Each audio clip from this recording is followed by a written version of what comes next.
I wonder if you've been in this place before.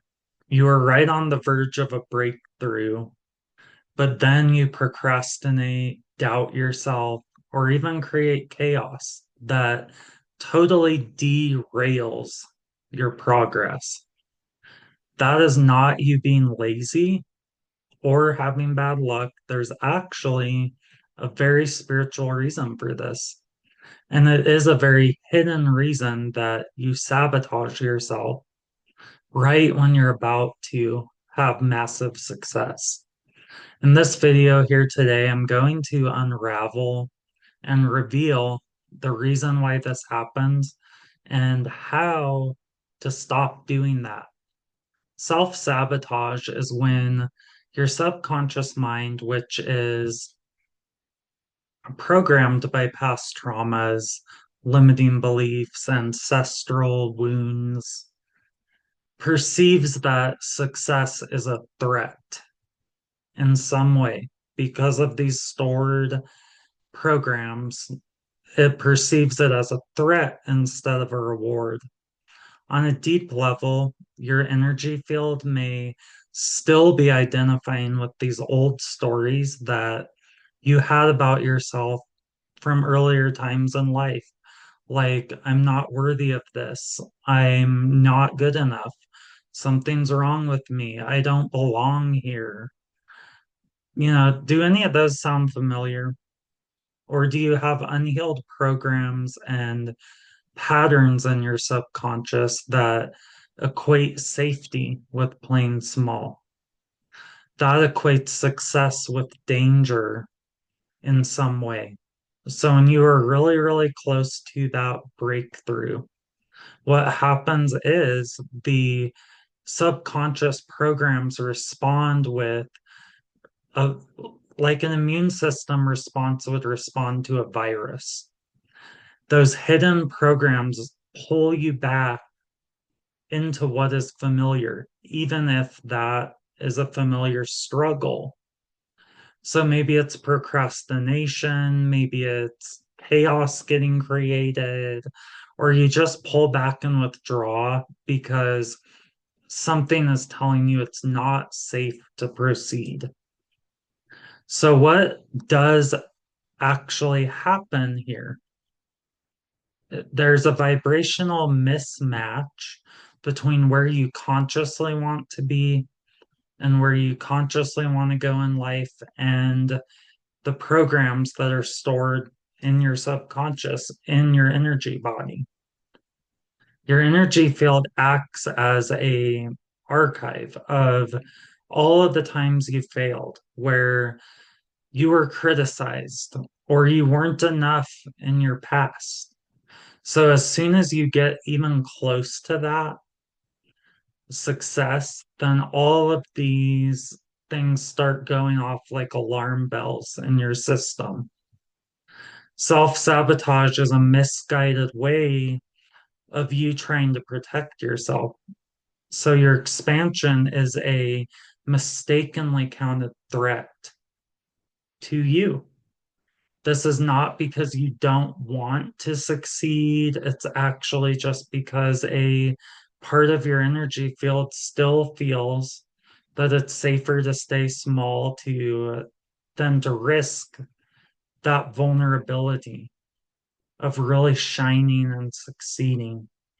So until you clear and recalibrate all of these, you're going to have an invisible ceiling where you won't be able to get past a certain point. And maybe that's financially, maybe it's in your business, maybe it's success in a relationship. I don't know what that is for you, but you have to break your own limits inside first before that can happen on the external. The upper limit problem from Gay Hendricks explains why this happens, why people often self-sabotage just as they're about to break through to that next level of success.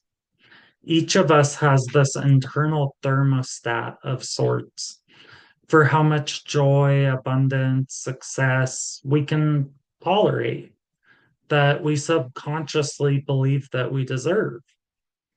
And when we exceed that set point, as much as we consciously want to, our nervous system registers it as dangerous or wrong, and that creates an automatic self sabotage response. Procrastination, picking fights, creating chaos. That's all designed to bring us back down to that familiar emotional range.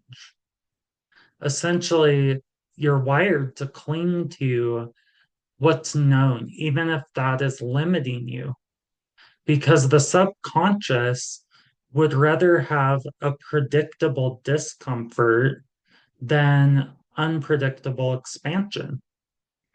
The good news is that ceiling is not fixed. With awareness, energy work, integrity to yourself, you can reset that internal thermostat to welcome better success, greater achievements and accomplishments as your new normal. The other thing that you can look at here is ancestral or past life patterning. So, this is the idea that subconsciously you don't want to rise above your family or your community or those that are currently in your sphere. And what's happening here is that success gets equated with betrayal. Like if you're too successful or you're too big and bold and bright, that you're going to be betraying people in your family or in your community that haven't reached those same levels of success that you have. But all of this is a total lie. You are subconsciously creating loyalty to staying small. It's not loyalty to anyone else or yourself. It's loyalty to staying small. It's the subconscious belief that thriving is going to disrupt the family system or the soul contract that was made in another lifetime. No, this doesn't, because you lack, it's not because you lack capability. You're very capable of achieving that. It's actually because your energy is often honoring those old unspoken contracts or agreements. The key to actually healing this on a very deep level is to realize that these patterns were never actually yours and to completely and consciously release them with the understanding that you are honoring your lineage, you are honoring your family, and you are honoring your community. But your energy is now at a place where you see it as you're creating room for everyone to succeed. By you succeeding, that's not taking away from someone else.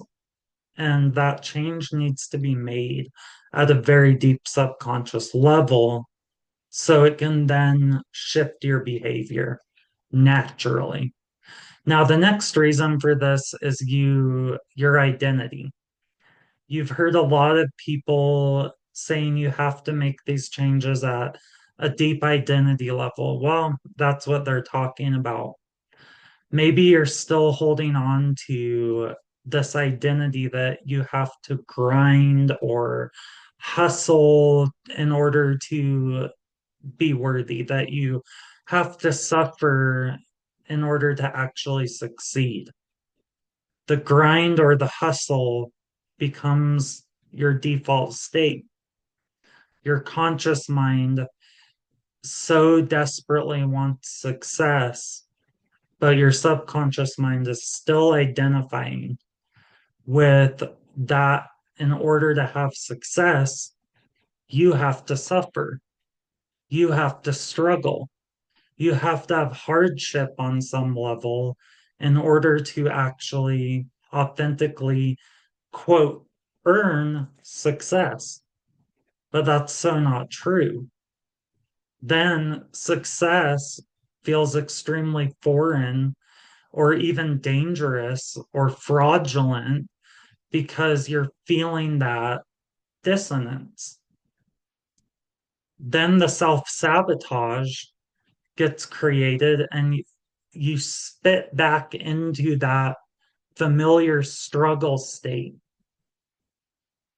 So you can feel like, quote, yourself again. That's not the way to go, right? So shifting this requires that you have on a very deep level recognized the struggle is not your identity. And you have to rewire that blueprint to equate ease and success with who you really are, because that is who you really are. So I'm going to give you a process right now that you can take yourself through right now, here today. Then we'll go over later when you can do this and when it will help the most and all that good stuff. This is a state that you can rewire your energetic blueprint with. So, step one is you need to locate that subconscious sabotage story within yourself. Ask yourself, what is the worst thing that could possibly happen to me if I succeeded? And really go into the discomfort of the answer to that. This is often going to reveal to you hidden fears, like maybe you're afraid, well, if I'm successful, then all of these people in my current community aren't going to want to have anything to do with me. Or maybe you're going to be afraid that somebody's going to think you betrayed them. And I don't know what it is for you, but really identify that. Step two is energy clearing. And you can do a guided visualization and just imagine yourself pulling out an old contract related to that belief you identified in step one. So maybe it's that contract written on it is, I must stay small to be loved. Burn it. Maybe you even write it out on a piece of paper and burn it in a fire safe container in a fire safe area. Step three is sovereignty activation. So come up with some type of affirmation that really is in your own words, because your subconscious is going to obey that so much more in your own words. But something to the effect of, I release all of these old vows and loyalties and fears that are no longer serving me where I'm going, no longer are serving my highest path. And tell yourself again and again, my success is so safe. That is my highest path. That is sacred. So, just as a review, step one is locating the sabotage story and what it's telling you. Step two is imagine that story as a contract and what does that contract say, and then burning it. And step three is installing a new way of looking at it that is in your highest and greatest good. So if you walk away from this video with one thing, let it be this: understand that self-sabotage is not a sign that you are failing. It's actually the opposite. Because if you are self-sabotaging, that means you are stretching your limits. You are growing. You are expanding. But if you really want to shift this, you have to commit to yourself and no one else. Like you have to commit to you watching this video, that every single time you consciously notice this happening and you notice yourself starting to slip back into those old cycles of sabotaging yourself, which will be it'll be so much easier to notice now that you've shined a little bit of that light of awareness on it through this video. But now you notice that every single time you notice that happening, maybe you notice yourself procrastinating or doubting or creating some kind of chaos. I want you to imagine that there's a check engine light coming on the screen of your mind. And when you see that check engine light, you take a few moments to take a few big, deep, grounding belly breaths in and out and just ask yourself this what old energy is asking to be cleared right now. What is that check engine light signifying? The major shift that this is going to achieve for you is that it takes you from a state of being frustrated, which is resistance, to a state of curiosity, which is non resistance. And that's already going to put you on a higher wavelength and a higher emotional set point. What it's also going to do is change the self sabotage into a very potent subconscious signal to upgrade rather than to take you backwards. So your breakthroughs are not behind you, they're actually waiting for you on the other side of this, on the other side of these moments of realization, of shining that light of consciousness onto it. And the more you honor the process that you create for yourself around this, the quicker you're going to move through that resistance, the more you're going to move into that expansion. So if you're done with self sabotage, I am about to release a very easy, deep, and effective method to clear these patterns once and for all at a very deep level. It's going to be very accessible. It's going to be easy to apply right away. If this sounds good to you, comment the word clear down below and I'll make sure I get that info to you when it comes out in just about a week or so. And I hope this was really helpful for you today. And let me know down in the comments. I'd love to hear what your takeaways were and what you're going to shift right now. And like the video, subscribe to the channel if you'd like, and click the little bell so you know when these juicy videos come out. And my next video I'm going to put out is going to be a full healing session around this. So make sure that you're there for that. And have a great day. You so got this. Talk soon.